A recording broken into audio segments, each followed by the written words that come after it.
Dikit-dikit lapor, dikit-dikit lapor. Lapor kok dikit-dikit. Saya pengen lihat, ada reaksi nggak selain itu? Andainya nabimu menurunkan ayat 1, contohnya nabimu berkata, Allah berkata, begini katanya. Diketawai sama Warokah, goblok. Apa kau bilang Allah berkata? Yang menemui kau itu namus, pasti dibilang si Warokah kayak gitu. Jeruji besi tidak akan menghancurkan mental saya. Saya tidak punya maksud apapun lain kecuali pembelaan akidah saya.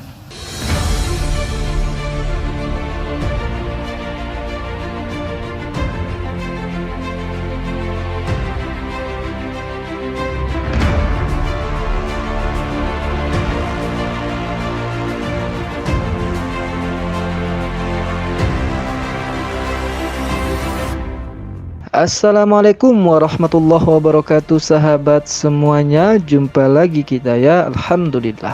Alhamdulillahirabbil alamin. Segala puji bagi Allah, Tuhan semesta alam. Tiada Tuhan selain Allah. Allah lah satu-satunya Tuhan. Tuhan yang tiada duanya, duanya saja tidak ada, apalagi tiga. Lalu bagaimana jadinya kalau Tuhan itu tiga? Ya umatnya pada resah, sahabat. Itulah yang sedang dialami oleh si anak kata ya. Saya tidak mau menyebut dia anak Batak lagi sekarang, karena orang Batak pun sekarang sedang berkumpul ya sahabat. Nah, ini informasi terbaru ya dari Koh Julius, bahwa orang Batak pun sekarang mengumpulkan massa untuk mencari si anak kata ini. Aduh, malang nian lah nasib si anak kata ini ya. Malang Arsenal. Dikit-dikit lapor, dikit-dikit lapor. Ciutnya Li. Ya sahabat semuanya, selamat datang kembali di channel Bamtri. Selamat pagi, selamat siang, selamat sore, selamat malam. Selamatkan diri Anda dari oten-oten yang ngaku anak Batak padahal anak kata.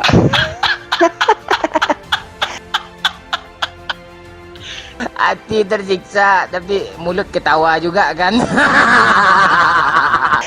Ya, jadi akibat dari mulut anak si kata ini sahabat semuanya, sekarang dia sedang resah ya.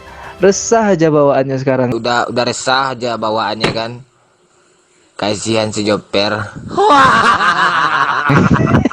Alias hidupnya nggak tenang sahabat ya. Rencana dan cara Allah itu maha sempurna.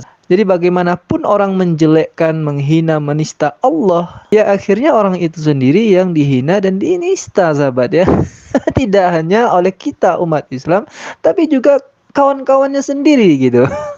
Buktinya sekarang ini kan, ngakunya anak Batak, ketika dia menghina Allah, menghina Rasulullah, menghina Islam, ternyata dia dicari juga sama orang Batak. Ternyata orang Batak pun, yang Kristen pun mengatakan dia ini jelas bersalah dan harus dihukum gitu ya. Nah sahabat semuanya, selain video dia yang menghina Allah dan Rasulullah yang kami upload beberapa jam yang lalu, ternyata setelah kami periksa lagi ya video-video yang ada di YouTube-nya anak kata ini, ya banyak yang dihapus sebetulnya, tapi ada beberapa video yang menurut kami yang isinya ya tetap juga sama, menjurus kepada penistaan gitu atau pelecehan terhadap agama Islam. Nah, berikut videonya sahabat. Andainya nabimu menurunkan ayat 1, contohnya nabimu berkata, Allah berkata, begini katanya. Diketawai sama Warokah, goblok. Apa kau bilang Allah berkata? Yang menemui kau itu namus, pasti dibilang si Warokah kayak gitu. Sepertinya si anak kata ini memang tidak pernah membersihkan mulutnya ya, tidak pernah gosok gigi, sehingga kata-kata yang keluar dari mulutnya itu bau semua sahabat. Astaga. Jadi di sini dia ngarang cerita ini ya, dia bercerita tentang penerimaan wahyu pertama oleh Rasulullah SAW di Gua Hira. Nah di sini dia plesetkan sampai ceritanya kepada Warokah yang menjelaskan siapa yang mendatangi Rasulullah SAW itu. Yang menurunkan kitab suci kawan-kawan hanya namus. Dari mana kita tahu itu? Apakah dari kitab suci? Tidak. Dari Sirah Nabawiyah kawan-kawan, atau Sahih Bukhari 3. Jadi diceritakan begini saudara-saudaraku. Nabi kawan-kawan itu tadinya belum beragama, dia tidak punya agama ya, dia belum Islam. Karena dia belum belum tahu tentang agama ya. Dia pergi bertahanut atau beribadah di malam hari di dalam gua. Namanya gua Hiro, kawan-kawan. Kalau aku menganggapnya ya jujur aja, dia itu bertapa. Kalau menurut aku dia itu bertapa. Nah, jadi setelah dia bertahanut, lalu datanglah satu roh, satu sosok, kawan-kawan, mendekap dia. Sebenarnya bukan dicekek, sebenarnya bukan didekap, tetapi dirasuki, kawan-kawan, dirasuki. Nah, setelah apa yang dialaminya itu, di dalam gua itu, lalu dia bertanya kepada seorang pendeta. Namanya adalah Warokah bin Naufal. Lalu Warokah bin Naufal mengatakan, ceritakanlah apa yang kau alami. Katanya gitu kan sama nabimu itu. Lalu nabimu itu menceritakan dari awal. Pertama-tama aku pergi bertahanut ke dalam gua, lalu bekalku habis. Pulang lagi aku persiapkan lagi bekalku. Masuk lagi aku ke dalam gua itu. Bertahanus, lalu ada satu roh menjumpai aku tidak kenal. Nah, karena ini masalah ketuhanan, lalu Warokah bin Naufal tentu saja merujuk ke dalam Alkitab. Warokah bin Naufal itu merujuk ke dalam Alkitab. Dicari-carinya lah di Alkitab, dari Kejadian sampai Wahyu, kawan-kawan. Apa yang ada di dalam gua ya? Apa ya yang ada di dalam gua? Dicari di kitab Kejadian, Keluaran, Imamat, Bilangan, Ulangan. Semua sampai Wahyu. Ternyata dapatnya lah ada satu sosok di dalam gua. Yaitu di dalam 2 Petrus 2 ayat 4, saudara-saudara. Apa yang ada di dalam gua? Dalam 2 Petrus 2 ayat 4. Malaikat apa yang ada di dalam gua? Kenapa dia sampai bisa dirasuki? Dan roh sejenis apa yang merasuki dia di dalam gua itu? Dan berapa lama dia ada di dalam gua itu? Karena pertama-tama dia pergi ke situ, bekalnya habis. Artinya roh ini belum merasukinya. Tapi bekalnya habis, lalu dia kembali ke rumahnya mengambil bekalnya. Lalu dia melanjutkan tahanut itu. Lalu datanglah roh itu. Nah, setelah dibaca oleh Warokah bin Naufal dalam 2 Petrus 2 ayat 4. Kalau Allah tidak menyayangkan malaikat-malaikat yang berbuat dosa, lalu melemparnya ke neraka, dengan demikian menyimpannya di dalam gua-gua yang gelap untuk menunggu hari penghakiman. Terkejutlah si Warokah. Oh, ternyata Tuhan memang telah menyimpan malaikat yang berbuat dosa di dalam gua. Jadi kau tadi ngapain kau di dalam gua itu? Aku di situ bertahanut, beribadah di malam hari, merenung.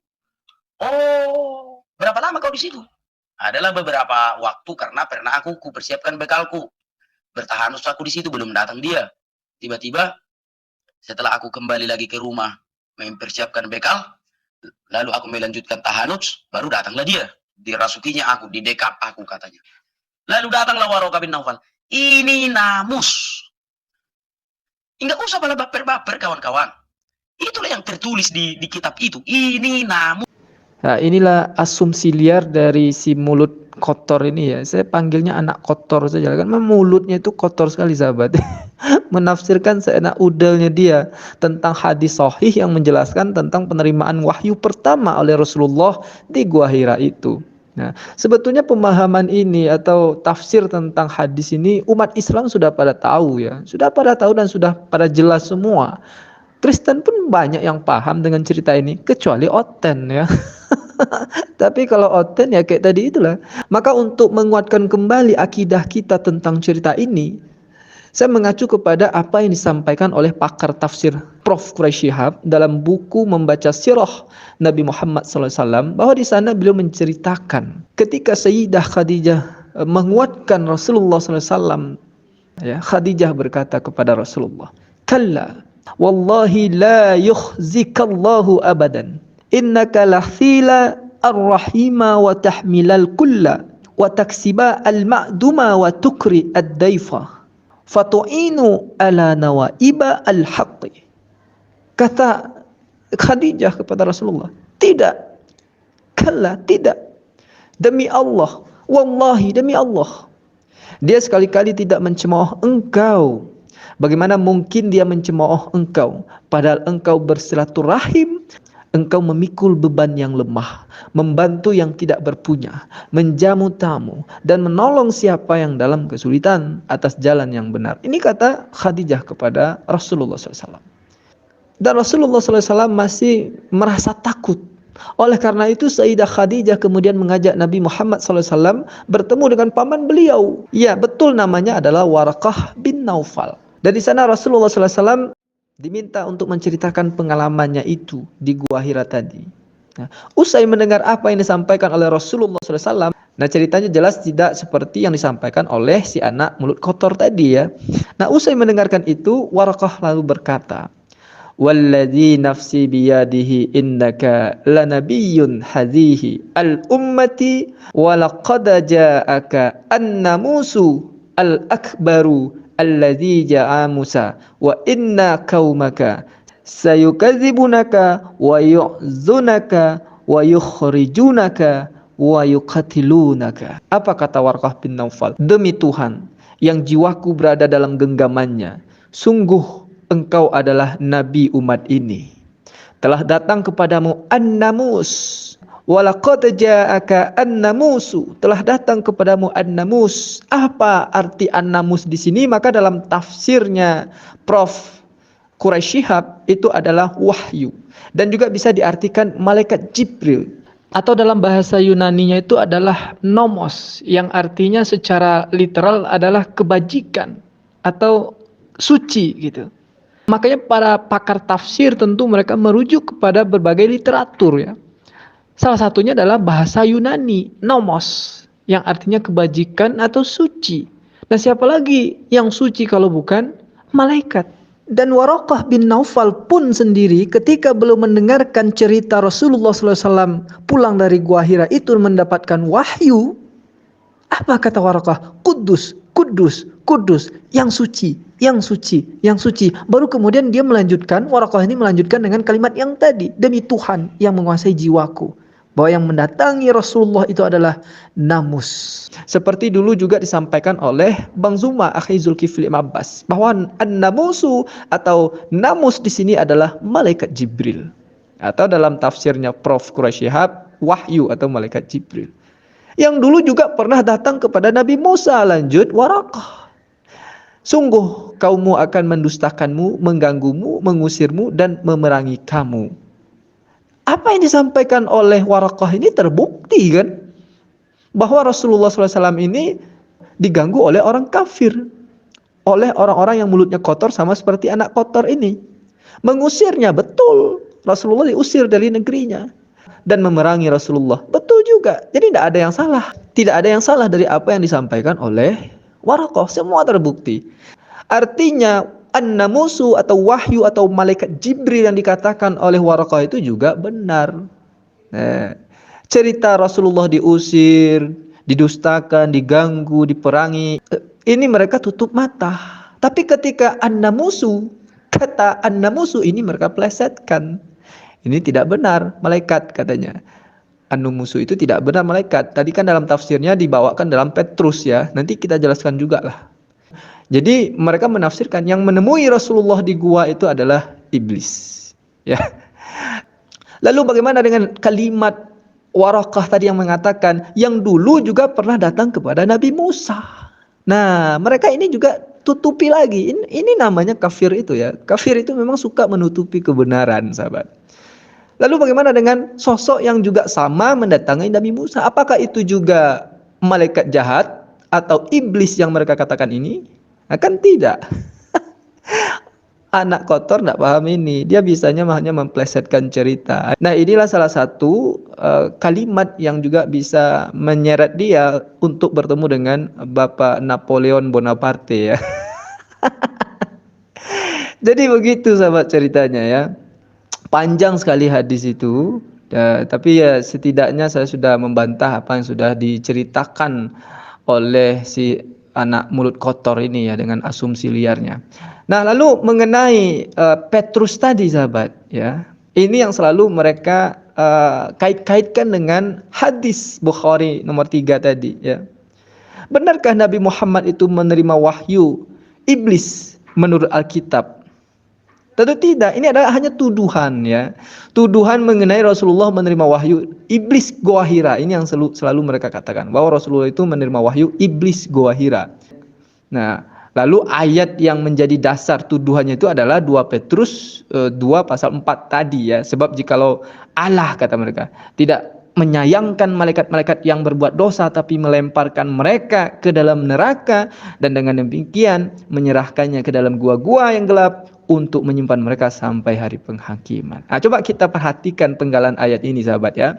Bahwa di sana ada kalimat gua-gua yang gelap untuk menyimpan mereka. Maksudnya ini kan malaikat yang berbuat dosa ya, menurut Oten ini ya, atau iblis lah. Nah, sampai kepada hari penghakiman. Jadi acuan tudingan mereka ini adalah pada ayat itu. Nah, di mana goa yang gelap itu adalah tempatnya setan bersemayam katanya. Dengan ayat ini juga para penuding mulut kotor ini mengemukakan argumen mereka, argumen asumsi liarnya, dengan menghubungkannya dengan kejadian Rasulullah SAW di gua. Ya, pertanyaan apakah benar demikian? Ya, menurut ayat Petrus tadi itu Muhammad Rasulullah SAW menerima wahyu iblis di Gua Hira. Ya, makanya kita sangat kasihan dengan mereka ya, kasihan dengan umatnya yang selalu dibohongi dengan cerita-cerita seperti ini. Sangat tidak mungkin sekali tudingan tersebut benar menurut ayat Petrus tadi. Jika si mulut kotor ini memaksakan juga, artinya dia kan buta terhadap kitabnya sendiri itu. Kenapa? Karena menurut 2 Petrus 2 pasal 4 tadi itu, karena tidak ada penjelasan di dalam ayat yang dikutipnya itu, di Bible-nya itu, bahwa itu adalah namus ya, dan tidak ada juga penjelasan bahwa namus itu adalah iblis, tidak ada. Sementara yang disampaikan oleh Waraqah itu jelas bahwa yang menemui Rasulullah itu sama dengan sosok yang menemui Nabi Musa alaihissalam, yaitu namus, yang artinya adalah wahyu atau kudus atau suci atau malaikat Jibril. Nah, seharusnya si mulut kotor ini malu ya kalau mau bahas ini. Tidak ada ilmu ya, tapi sok hebat. Makanya namanya anak katak dalam tempurung, sahabat. Ya, tapi kalau kita katakan dia ini tidak punya ilmu, ya salah juga kita, sahabat. Sebetulnya dia punya ilmu, yaitu ilmu menghujat dan menghina gitu. Lalu kalau sudah kedapatan menghina dan menghujat, dilaporkan nangis ya kan. Lalu memframing umat Islam ini kalau kalah debat main lapor. Ya, itu Oten saja yang ngomong kayak gitu ya. Karena orang Kristen pun nggak suka dengan apa yang diucapkannya itu ya, dengan hujatan dan fitnahan dan hinaan yang dia lakukan. Termasuk orang-orang Batak hari ini bersama-sama mencari orang ini, anak kata ini. Masih ingat dengan kasus si Sapiuddin Birahi yang menista Islam lalu kabur ke Amerika? Itu siapa yang melaporkan? Tidak hanya umat Islam, tapi juga orang Kristen. Orang Kristen yang masih waras ya. Tapi kalau yang tidak waras, itu Oten. Oke lah sahabat semuanya, mungkin itu saja yang bisa saya sampaikan untuk membantah apa yang telah difitnahkan, apa yang sudah dibolak-balikkan cerita oleh si anak kotor ini. Ya, mudah-mudahan sebentar lagi dia bertemu dengan Bapak Napoleon Bonaparte. Karena Pak Napoleon udah nonton ini ya, dan nungguin juga. Oke sahabat, demikian video anak kotor ini. Sampai jumpa di video anak kotor berikutnya. Assalamualaikum warahmatullahi wabarakatuh. Dikit-dikit lapor, dikit-dikit lapor. Lapor kok dikit-dikit. Saya pengen lihat ada reaksi nggak selain itu. Andainya Nabimu menurunkan ayat 1, contohnya Nabimu berkata, Allah berkata begini katanya. Diketawai sama Warokah, goblok. Apa kau bilang Allah berkata? Yang menemui kau itu namus, pasti dibilang si Warokah kayak gitu. Jeruji besi tidak akan menghancurkan mental saya. Saya tidak punya maksud apapun lain kecuali pembelaan akidah saya.